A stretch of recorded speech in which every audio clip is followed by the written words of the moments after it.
পরিমাণ কাঁদছে, চেষ্টা করছে, শেষ মুহূর্তে বলছে চাচা চাচা কালেমাটা পড়েন না চাচা। বলছে না, মানুষের কাছে বেইজ্জতি হব, পড়বো না, মানুষ লজ্জা দিবে। আল্লাহ নবী সাল্লাল্লাহু আলাইহি সাল্লাম বলছে কানে কানে বলেন, আমি কাউকে শোনাবো না, আমি শুধু হাসরের মাঠে বলবো, মৃত্যু পর্যন্ত চাচা ওয়াদা দিলাম জগৎবাসীকে শোনাবো না আপনি ঈমান আনছিলেন, কানে কানে কন। আবু তালেব বলছে না, কানে কানেও বলবো।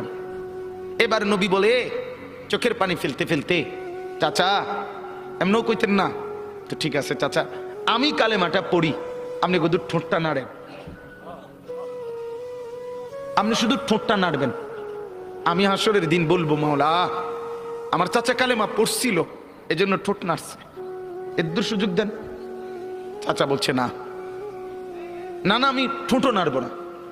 আল্লাহ নবী তখন অঝরে কাঁদতেছিলেন আর চোখের পানি ফেলে বললেন, চাচা আপনি জাহান্নামের আগুনে জ্বলবেন, আমি সইব কেমন? আবু তালেব নাফরমান তখন কি বলছে জানেন? আন্নারু খায়রুম মিনাল আর, মুহাম্মদ মানুষের কাছে লজ্জা পাওয়ার চাইতে আগুনে জ্বলা অনেক ভালো।